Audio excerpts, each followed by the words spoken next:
Welcome everybody. Jason and I are going to continue talking about some of the new upgrades that we know about. So we're going to go ahead and include ones that are from Wave 8 / the Super Star Destroyer and the Rebellion on the Rim, which at this point is about to come out whenever exactly ships, we're not exactly sure.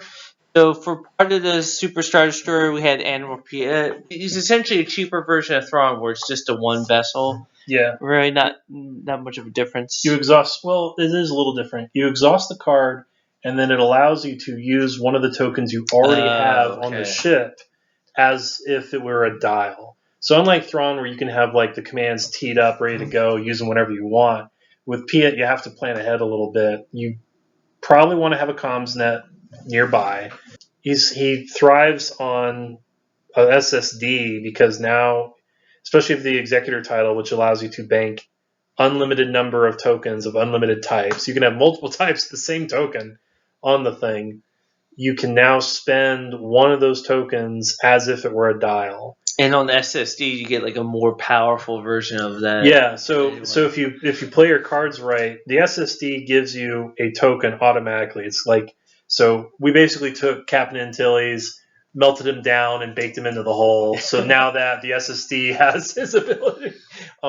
So if you play it right, you can always have a token on hand, or a comms net, a token during that turn that you're going to need, like navigate or engineering. And then you spend Pia, you exhaust him, and now that token gives you a dial ability, in addition to whatever dial you already have teed up. You can't combine them, so you can't have navigate command and navigate command just like with Thrawn. But if you've teed up a navigate command for your Superstar Destroyer, but you have a squadron token that you didn't use in the previous turn, well, now you can also activate squadrons this turn, which is what I was doing. So anyway. Yeah, so you just got to be careful with your tokens to make sure you still have some reserve. Palpatine as an Emperor. Admiral? Yeah, as an Admiral. Yeah, sorry. As an Emperor. Yeah, as a commander. Yeah, I mean, he's pretty darn expensive. So talking about with Piet, it's only 22 points. I think that's great for Superstar Destroyers. Maybe, the Simoon as well. Like, a big ship. Palpatine would be fine on a big ship. I think you're going to see him shine in a larger fleet, larger meaning more ships, more activation. So essentially, you can time Palpatine to a turn where you're going to be throwing a lot of damage at your opponent, and you can take away their ability to use one type of token. So if I'm going up against like a couple of, for example, if I'm going up against a couple of Liberties and we're in the merge and I'm going to be throwing damage down, I'm going to have Palpatine take away your ability to use braces. Yeah. Well, you can use them, but you lose them. So he's like a super intel officer across all of your ships. I could see him good, like in the long range. You turn off the evades or intel, essentially the evades. Yeah. I'd even actually early in the game, I'd have him turn off scatters. So if I had lots of squadrons and I want to kill those aces that have scatters. Like early on in the game, Palpatine has that restriction on you where you can use it, but you're going to lose it. Yeah. So makes it that much easier to kill a hero squadron. So real quick, the officer version of Palpatine, the 3-point version of Palpatine, has a reverse of that effect, where for only 3 points, he's an officer, and if you target the ship he's on, you have to spend a defense token of your choice, the attacker's choice. And that's not exhaustible. That keeps happening. So you keep attacking the ship he's on, you have to exhaust the defense token. So in that respect, he's fantastic on an SSD because guess what? Everyone's going to be shooting at it. Yeah. So you might as well have everybody shoot at you, spend a token or two, and then you follow up with your return fire. Especially if you have like turbo laser reroutes that you have to spend a token yourself in order to change the die. Now you might have to spend it completely. Right. You may run out of defense tokens or have to start using red ones and stuff. So. And the officer ability, that happens when you declare a target. So as soon as you declare that you're going to fire on that, before you've even rolled your defense... So you may do that and not even do any damage or not Right. So you declare an attack, you have to spend a token right then you roll your dice, and you get a blank red, like, well, do I spend it again to get my double, or do I just, That's good. Right. I like them. Take evasive action, new fleet command that unfortunately the Imperials are going to use mostly. Oh my gosh, when I saw this, I immediately thought, this is all that Jerry fleets are going to have from now on. So now you're going to have Star Destroyers that are going to do double-click at speed 2. Oh my god, yeah, this is... It's a premonition that the picture is of Star Destroyers, so you're going to have this as a new favorite with Simoons and Jerry, and it's going to be ridiculous. All right, next one, Advanced Transponder Net. I didn't think this would be particularly useful. So friendly, heavy squadrons at distance 1 or 2 prevent engaged squadrons from attacking ships. So essentially makes heavy ships in distance 1 and 2 of you not heavy. For 5 points, I mean, like, I could see that being useful for. So we haven't seen a whole lot of bomber lists recently where like people are using a bunch of Y-wings or a bunch of TIE bombers. However, this would be great with VT decimators because they're heavy. Oh, I forgot about that. And they're tanky as crap. Yeah. So essentially what you could do is put this like on a Gazanti, have some VTs fly nearby. I would even put jamming field on the Gazanti. So now you have jamming field Gazanti surrounded by 1 or 2 VTs that not only takes away enemy squadron's ability to attack ships, but now they can't fire at the VTs that are tying them down because you've taken away their teeth. Yeah, that's where I see that. But it's only distance 1 to 2, right? So you little bubble. Yeah, you would have a little bubble. That's why I would put it on like a jamming field. Jamming field's 1 to 2 as well. I'd put that on a Gazanti and some VTs and just go have fun. If you really want to be a troll, Tua and ECMs, so now you can't shoot it. I'm going to try that now. I'm going to go experiment with that. All right, next upgrade, proximity mines. Like I've failed at using them properly. No, you last used 2 them. turns. Like so. You made me go through the asteroid field. You're not actually going into the asteroid field. So I had a wide area to go, and I had an asteroid field to go to. He put proximity mines over there, so I'm like, well, I'm not going there. Yeah. So what? We don't know the full because the rules of we think they can be attacked with a squadron command. So it's just it's just I hate how it can also blow you up. I really wish that aspect of it was gone. But what are you gonna do? Oh, that they work against you? Yeah. Yeah. So obviously, it's half of your engineering value. So you want to put it on ships with large, with it would be interesting actually with the SSD because you guys have engineering. We only have 6. 4. No, we only have 4. SSD only has 4. Oh, but you with get the token. Yeah. Oh, okay. I still want to experiment with putting one of those on 3 or 4 raiders and just that's only 4, but maybe 2 ISDs with those. Yeah, on two SIDs on it. So this is an upgrade that I love to hate because I'm a Rebel player. The reserve Hangar Deck, holy cow, 3 points, and you can essentially respawn a dead squadron with swarm that's not unique.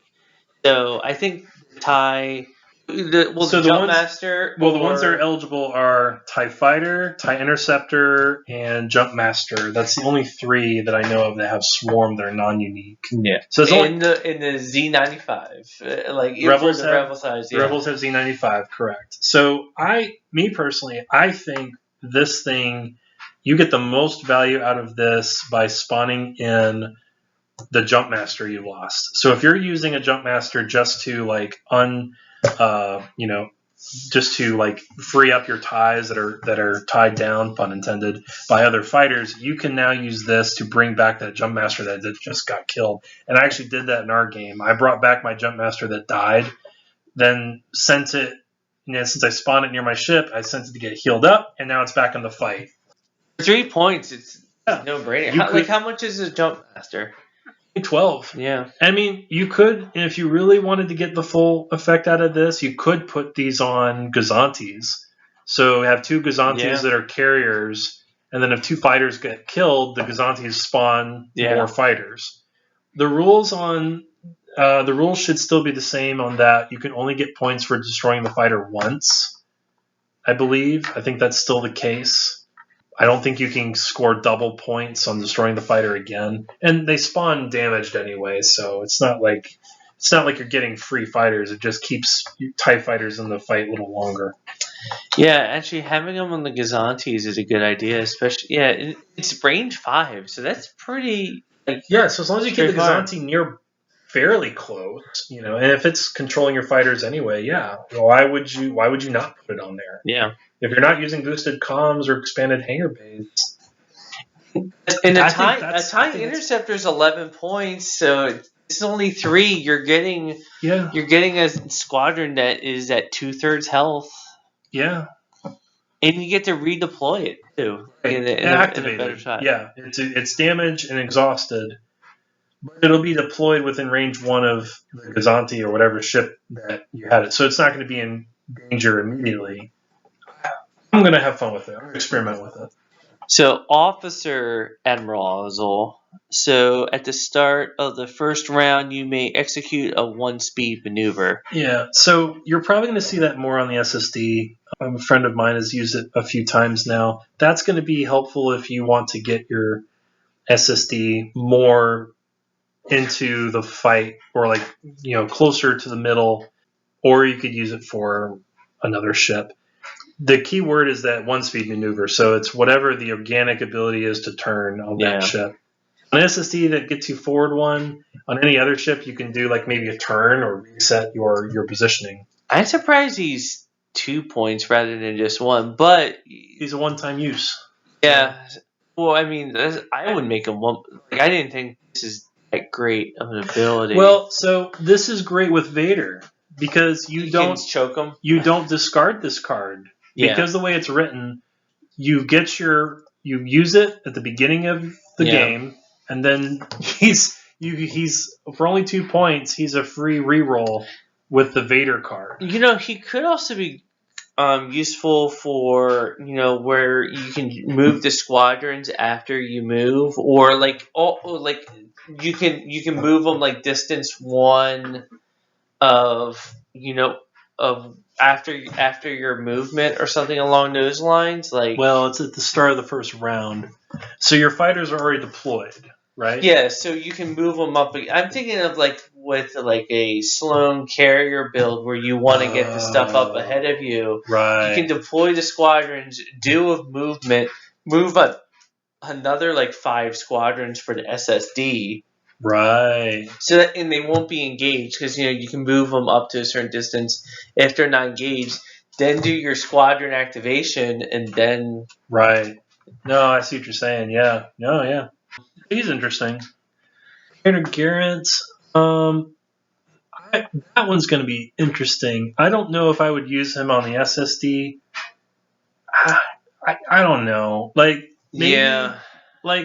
he's taking away your ability to attack in order to not suffer critical effects. I mean, one thing I can think of is, so when your Raider came in, we both had the heavy ion emplacements. If you had a ship that you knew you were going against someone like Sato or is going to have gimmicky crit abilities, what you could just do is oh, no, I haven't attacked you yet. I'm a Raider. I'm going to wait until I get in close. No, that's true. You can't do that ability. I probably wouldn't put him on a Raider because Iden Verso is going to be my automatic add to Raiders. Yeah. We'll talk about her in a minute, but that's true. I could put him on probably a Gazanti. Gladiator. Gladiator would be good. So if not Brunson, be at least Garen. That would actually be really good because Gladiator has to get in close to do its damage. Ooh, he'd be a cheaper. Yeah, so he'd be a great alternative to Brunson. If you don't quite have 5 points, you could put Garant on the Gladiator to make the Gladiator a little more defensible. I'm really jealous of this next card, Commander Banta. I love Commander Banta. So After you resolve the first command during your activation, you may exhaust this card to gain 1 command token of any type. So he's similar to Antilles, where after you reveal your command, you get a token. But now it's any token you want, and it's the same number of points. Well, because he's better than Captain Antilles. Commander Banta was personally mentored and reared by Grand Admiral Thrawn. He is Grand Admiral Thrawn's right-hand man, and he's a great complement. He's a great complement to the Chimera title. So I would always put Wolf Yularen on my Chimera, so that if I spent a token, I could still have it for later to do that scoring command. But now I'm going to always use Commander Vanto, because for the same amount of points, I can just get whatever token I want for whatever fleet command I want. So it does make me a little bit more predictable, because if you see me Vanto a particular type of token, that probably means that's what's coming for a fleet command. That's true. So that's one downside to it, but I'm okay with that. That's great. Other than one where you already have a lot of tokens, like what you're doing before with your other SSD, I think he should be in like 90% of all Imperial lists moving forward. Well, maybe. Minimum, he should be with a Chimera build. Yeah. Absolutely. Because now you can really capitalize on the Chimera's ability to dynamically adapt to the situation and give fleet commands based on what is needed. Now you have an officer that can give you the token you need when you need it without a comms net, Gazanti. So that frees up. That is great, because now I don't have to spend 20-something points on a Gazanti with comms net to get the command I need. I can just have it as an officer. But I mean, I think just for any list, like if you have do you have a Imperial Star Destroyer that you want to speed up, but you still want to do a squadron command or slow down, you just go ahead and use him. Get the navigate token. You know, it's like he's incredibly versatile to do like that without a comms net Gazanti. Yeah. No, that's true. So I don't know if I'd see him as much on a SSD though, because in this case, ISD. ISD, yes. Yeah, ISD. Sorry, because the SSD they get their free token anyway. Oh, I'm sorry. But, yeah. My bad. Yeah. He'd be a great officer no matter what, for sure. Yeah. So Thrawn's wearing off, and he's become that skilled. So Commander Voldar, when a friendly non-swarm squadron is at distance 1 to 3 attacking a squadron, it may reroll 1 die of any color. I mean, it's very similar to the Rebel like blue die manipulator. So remember that earlier card, Advanced Transponder Net. So pair the Advanced Transponder Net with Commander Voldar, is his name? Yeah, non-swarm. So now you have VTs can tie other fighters down, and they get rerolls from Commander Voldar. Yeah, I want to put him and those things on a jamming Gazanti, or even just a raider with flechettes. And now I'm tying up squadrons. I'm taking their teeth, and I'm also maybe I'm also doing some flak, or I'm doing flacking instead of taking their teeth. Yeah, no, I think it's good. Not as great as Commander Banto is, but it's a different use. For 4 points, that's really nice if you are trying to give a little extra oomph to your rogues, your fighters that are flying close by. Yeah. But I'm also trying to think, with Sloane. No, you wouldn't put him with a Sloane fleet because it's only on non-swarm fighters. Oh, her ability is only swarm fighters. Well, no, I thought it was non-rogue. Non-rogue, but essentially that's all the TIE fighters. Yeah. She only works on either TIE fighters or Phantoms. Oh, okay. Well, Defenders, but why the hell would you spend 16 points on Defender when you can get 2 TIE fighters? So I don't see him really ever being in a Sloane list, because he benefits non-swarm fighters, and Sloane benefits pretty much all the swarm fighters. Yeah. He'd be for like your really light lists where you're only running a few rogues, like a few VTs, or maybe you're running a few fire sprays even. Yeah. That's what he would be great for. All right, so the 1 point Vader, I really like this card.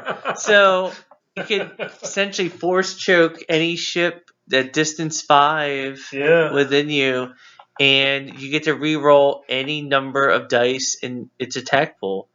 It's like while a friendly ship is it? Yeah, geez. It's multiple use too. This card doesn't exhaust. For 1 point, you can just get rid of those other officer cards and other ships. Choke those officers that have failed you for the last time to get the rerolls that you need.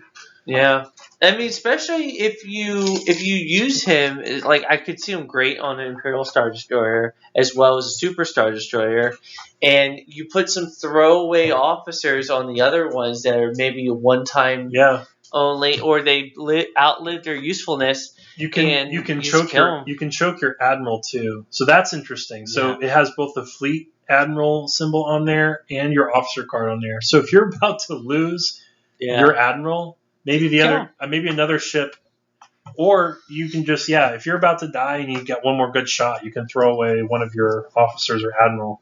I think for 1 point, if you have a bunch of officers, you should definitely use them. Yeah, if you're not using the Vader. What I call it, Vader. Yeah, the one that the boarding team. See, Vader. Now there's so many good versions of Vader. Like you can only use one because having him. It almost makes up for the fact that his squadron card sucks. Yeah, and that they need to Armada his card. Yeah, I agree with that. So, all right, we just played with Director Krennic. That was a good card. I only had to use him once though. Because I had an organic roll that was ridiculous. Yeah, that's true. But yeah, he essentially allows you to fish for crits. So he is a one-time use. Once you spend a dial to use his ability, you're locked in for that attack. You can't use it on another attack. But it essentially allows you, if you've got a 4 red die shot, it really fixes the die for you to fish for some of those double hits or accuracies. Because you can reroll any number of dice in the first attack, so when you attack your first roll, you can reroll any number of them. They're blanks or things that you don't want. And then if you also spend a token, you can reroll up to 3 because it's also up to 2. So it's the 1 that you reroll with your token plus 2 for his card effect. So you can fix the roll close to what you want as possible. Yeah, so obviously Simoon and Super Star Destroyer are probably best for him. He's fantastic on a Simoon. He worked pretty well on the Super Star Destroyer, but I think he would work better on a Simoon because you have much more maneuverability. Mm-hmm. So you can really get the bang for your buck as opposed to a Super Star Destroyer where you just got to line it up and hope to goodness that somebody flies in front of you. 8 points, he ain't cheap. Yeah. He only works at long to medium, so use him wisely. Essentially, maybe you choke him at close range with Vader. So we talked about this a little bit earlier, but Emperor Palpatine, the officer, it's whenever someone attacks you, they need to spend a defense token. That's pretty useful. I like that. Yeah, and it doesn't 3 points, so it just keeps happening. And then I think Jason's favorite card for a Raider. So I didn't. Rizzo, who was in the Star Wars Battlefront 2, when you resolve an evade defense effect, you can cancel 1 die at close range or distance 1. Actually, that's interesting. So not medium. No. At close range.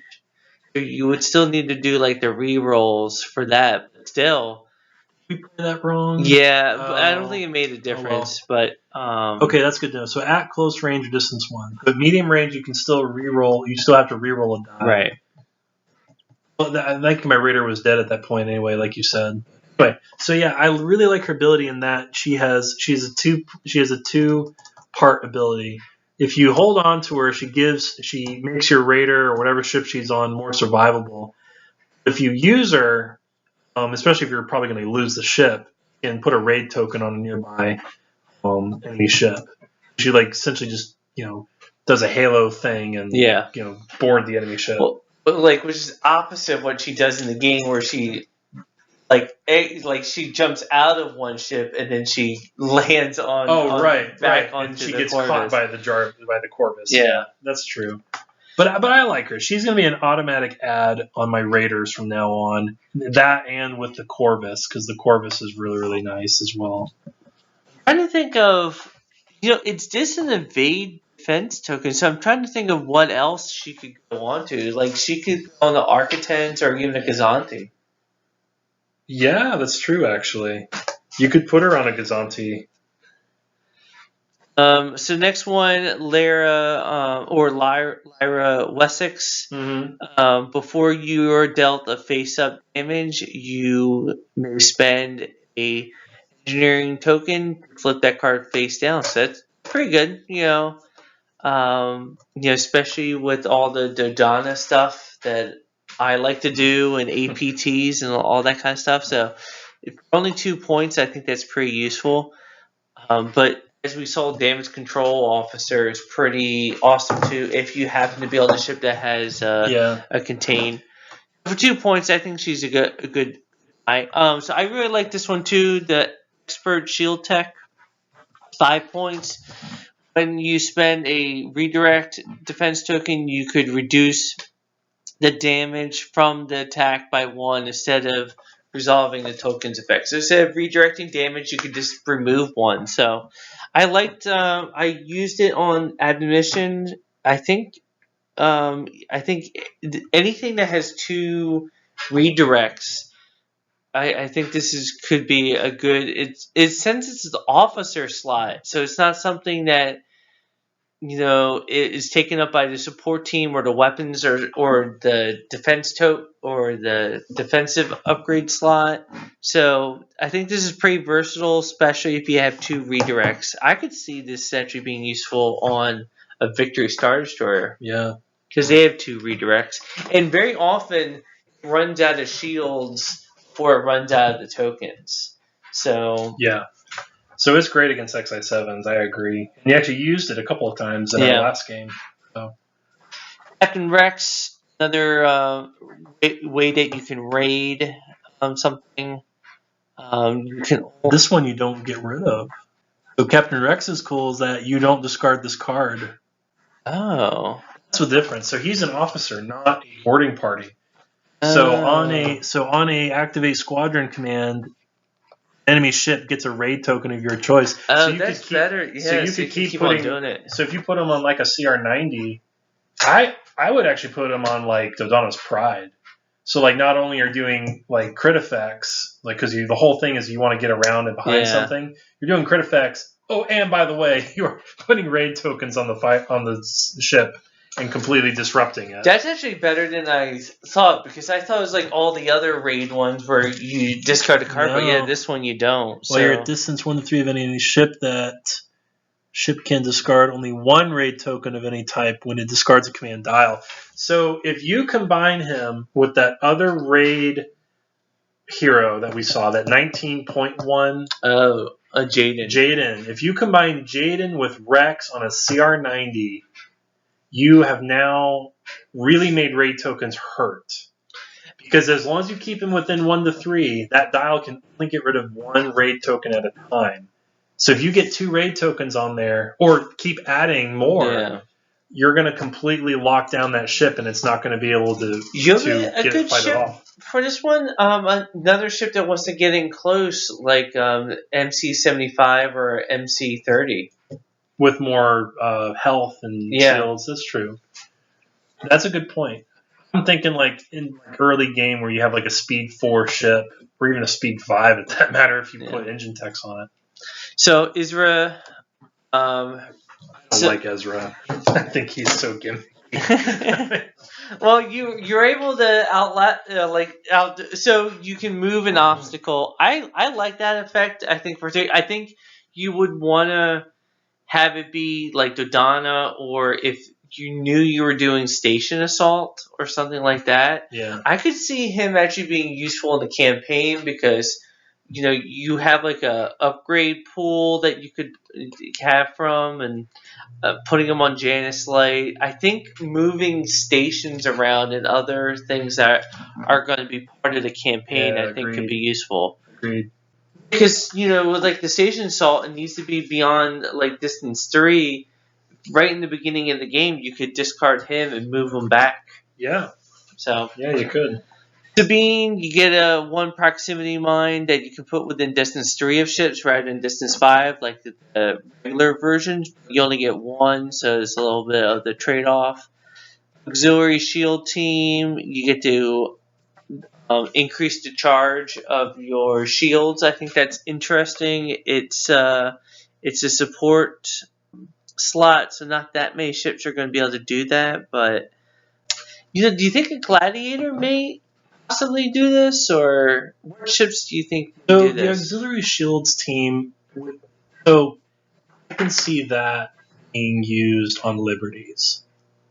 Because Liberties have a support officer and only 2 shields on the sides. So this would basically give your Liberty ships a little bit more versatility. And it's only 3 points. And it's only 3 points. So if you're not doing nav team, I would always put auxiliary shield teams on a Liberty. Yeah. Now, other ships that could use this, the reason that there's that limit of maximum of 4. Yeah, the reason they did that is because of the interdictor. No, the interdictor. Well, yeah, the home one too. You don't want to make it too powerful, but the interdictor has a support team, and it's already at 3, so you could, boost it up to 4 shields on the side, starting off, and you could bleed those shields. That's interesting because the Liberty, I would often put the medical crew, but maybe this would be even better because I think that would be you better. would just have your first command be engineering, and you get those 2 shields that you. If you have 3 extra points, or if you have 2 extra points and can put that instead of medical team, then otherwise, medical team would be always automatic. I'm surprised you didn't do this, but Corvus. So I forgot. In the beginning of our game, I could have moved Corvus somewhere else to where he was not in the way, and I didn't. Oh well. Yeah. But I like the Corvus title. Corvus and Hayden are going to be automatic on every Vader I ever field. So here's some of the titles for the Imperial Star Destroyers. The Annihilator, while attacking squadron, you may re-roll 1 attack die. So I've tested it a couple times. It's pretty nice. I mean, that's a lot of points, though. 8 points. It's worth it, though, because you get 3 attacks, and if you have gunnery teams, it actually helps out a lot with reds and blues. Yeah. Especially if you combine it with defense cannons or whatever. Or the quad laser turrets. Yeah. So the quad laser turrets for counter, or the point defense for re-rolling crits at close range. So it's an additional re-roll on top of any other re-rolls you might have. I mean, I also have just a little bit of a problem with the fact that, especially with the 3 the SSD is now it's actually a really effective anti-squadron. It's decent. Thing. I mean, it's decent. But as you saw, it's not really meant to be shooting at squads all the time. It's got a decent anti-squad to fight them off. Yeah. But it doesn't even fight them off that great. Personally, I think they screwed up. So when we get to the Ravager title, I think the Annihilator and Ravager should have been swapped. Because Annihilator is really good for Sloan fleets. Me personally, I think Annihilator works great with Sloan fleets. Oh, because you can use the red. Yeah, we'll get to that So, Eclipse, when an enemy ship overlaps you, the enemy suffers a face-up card instead of a face-down. That's pretty good. It's only 3 points. Yeah, I used it in my last game, so it's okay. It depends on what you're trying to do. I had a Jerry fleet on an SSD with the Eclipse card, so my idea was I would charge the enemy, and I would do a crazy turn to put my entire ship in their way so that they have to run into me. Mm-hmm. It worked, sort of, and then they got behind me and just killed me that way. But yeah, it's a reverse. It's a reverse of the Rebel title. Galen. Well, actually, what's interesting is when the enemy ship overlaps you, not when the other one's you can't cause the overlap. Right. You can, but like I was saying, I put myself in their way so that they had to overlap me when they moved. So 3 points. I mean, you would just need to play really aggressive, and maybe that gets your SSD half damaged more often, because rather than what you did where it moves along and it does its firing. Yeah, it's definitely at a cost. So it's a cheap card, but it's also it's kind of aggressive and risky because it puts you in danger. You're inviting damage cards to happen. Yeah. The Executor, we've talked about this before. That's really good. 2 points. 2 points? Holy For cow. 2 points, it's the God title of the SSD. Yeah. Because now you have no limit on types of tokens and number of tokens. And it's a no-brainer with PS. So now you can just keep banking tokens of a certain type and then keep using PS to get those dial effects. Yeah, for 2 points, yeah, I don't see why you would ever do anything else. Unless you really weren't going to use the next one. Go to the next one. Ravager is actually really good. 4 points. Your tokens now can either add die or do an extra reroll on top of the reroll. Okay. So Ravager's really, really nice. It's also very versatile. One of the guys I know who plays really competitively, this is his favorite for an SSD build. Like I said, I felt that the Ravager should have been anti-squad effect, me personally, because that's Sloane's ship. Mm-hmm. Yeah. But yeah, whatever. This would be helpful in a Sloane fleet as well. So the Victory Star Destroyer new upgrade card, the Harrow, I think it's great. I think it's going to get tons of use. It's only 3 points. Allows them to do a double click. This is what the Armada community, especially the Imperial side, has been screaming for years. The VSD has been desperately in need of something that gives it more maneuverability. Jerry was nice, but this is even better. At 3 points, if you're not running Harrow on your VSD, then there's something wrong with you. I'm sorry. For 3 points, that's a bargain. Now, there is a limitation. You can only do this. You can only do the 2-click thing at speed 1. So if you're going at speed 2 and you're using Jerry and Harrow, you can only use Jerry at speed 2. But at speed 1, you wouldn't need Jerry. You just have Harrow. So Harrow is great for fleets where you don't necessarily want Moff Jarrod as your admiral, but you want a VSD and you don't want it to be meaningless. Yeah. So. No, it's a great card for 3 points. So the Liberator. So now I didn't even know about this card until you told me about it today. I was like, wow. So it's for the CR90. So now, technically, the Rebel players have a second vessel that can have a fleet command, but it's on a CR90.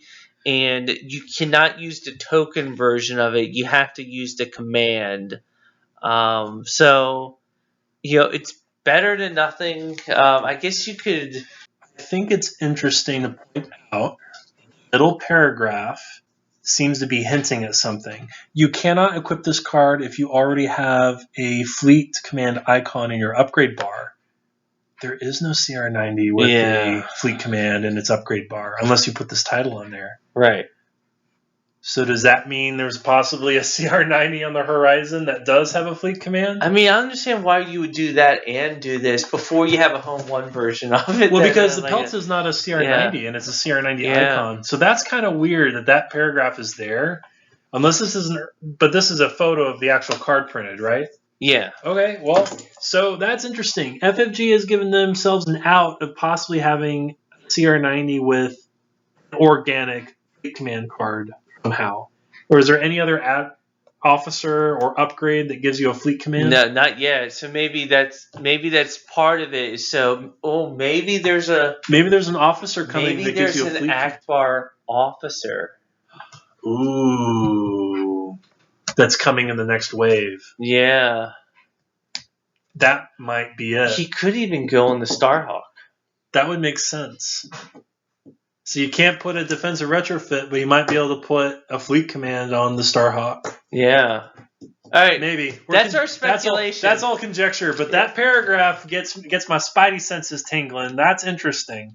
So that card is leaving it open for there's some type of upgrade that's coming that's going to give fleet commands to the rebels.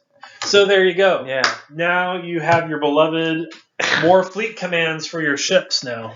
All right. So Vanguard, a new Nebulon B where it gets a weapons team slot. A Nebulon B that has a weapons team? So what were you thinking? I didn't see this card before. What the heck? So and you get a redirect. Well, no. So what the heck? So what's interesting is you have to replace one of your defense tokens. That's fine. I don't need 2 braces. Now I have a brace, a redirect, and an evade. Or maybe I want 2 braces and an evade, or 2 braces and a redirect. That is. Now, so you can't have That, I mean, other than Salvation, that's awesome. I like it. So what weapons team do you Gunnery think? teams. Yeah, gunnery teams. Of course. But see, Why would you not? Well, see, the thing is like I liked it with Salvation, where if you get like the crit, it was like worth double. Okay, fine, but now you can roll 2 attacks of 3, or now 4 if you do spinals on this thing. Yeah. Yeah. I mean, with Salvation, the go-to was Slave Turret. Their Slave Turrets or Spinal. Slave Turrets was actually cheaper. Or I did the dual turbo lasers, so like you would expect to get at least one miss somewhere in there. And you only exhaust that, right? Right. Yeah. So you could do it with that. So Vanguard and dual turbo laser batteries. Now you have that reroll thing each time for not too expensive a price. I like this one too. Linked laser towers. So 7 points. You can reroll a red in your attack pool. If you're attacking a squadron, you can add 2 die of any color if you only go after that one squadron. So if you're trying to kill an ace that's on your nose, or if there's like a Sato, or Sato threw a squadron at you, this would be a way to like maybe hurt it. Probably not kill it, but hurt it. I mean, you can add 2 black to it. That's 7 points though. It's basically a one-time use. No, because you could always re-roll the red. It's like for all attacks. Oh, I see. On the first attack. So you can keep using this. If there's squadrons that are bothering you on the first flak attack... No. It says, just in general, you may re-roll red die in your attack pool. I got that part. I'm talking about the other part. Adding dice. Right. So when flacking the first squadron, you can add 2 dice. Yeah. Oh. Okay. I'm going to have to play with it to see how well it works. I'm not too excited about it because it's 7 points. I have a lot of other turbo laser upgrades I'd rather use than that one. But I don't know. Okay. A weapons team battery text. While attacking a ship, you may change 1 die with a crit icon. Actually, no, with an accuracy to a crit icon. Yeah. So like we're thinking, before I knew about damage control or reminded about damage control officer, I was thinking about trying to have this used to like the NK7. So you could do with this. Pair one. No, even better. Pair it with Sensor Team. Oh yeah. Sensor Team is like not seen use in a while. No, Sensor Team is also the weapons team slot. Oh, so it's either this or the other. Yeah. Oh, you're right. It is a weapons team. Look at that. For some reason, I thought it was a support officer. What you could do is adjust it with the H9 turbo lasers. Right. But I mean, but at this point, like if you have a certain crit effect, so you use H9s to change a hit to an accuracy, and then change the accuracy to a crit. Critical. It's a really roundabout way of getting your crit. Yeah, I think this would be close enough because if you a crit is 25% of the time, accuracy is 25% of the time. So to get an accuracy or a critical, it goes up to 50. I think it works better with a home one. That's cheaper to get that effect you want. I don't know. I'm gonna have to see that. I think if you did this on the Sato and you like juiced your blue die or your black die, or I guess it's blue die is where this would go into it. Maybe if you want that blue crit effect, this is the one to do it. I guess, yeah. If you've got crit effects on your ship, okay. Yeah, that would be more worthwhile than an accuracy, I suppose. All right, so it's been 44 minutes. Yeah. So that's all the upgrades that are coming up, and looking for. And are you hear the first the speculation of an officer that gives you some type of officer upgrade is what I'm thinking. Yeah, something that's gonna be the rebels. So be something on the offensive upgrade slot, maybe. Like rather instead of expanded hangars or something like that, you have some kind of like. I don't know. Enhanced communication. I think you might have hit the money on an Akbar officer. I think so. I really think so. Yeah, that way you could have Akbar on home one, but you would just need to have another admiral. But yeah, all right. I think that's probably. So that's our guess. We'll see if we're right. Bye.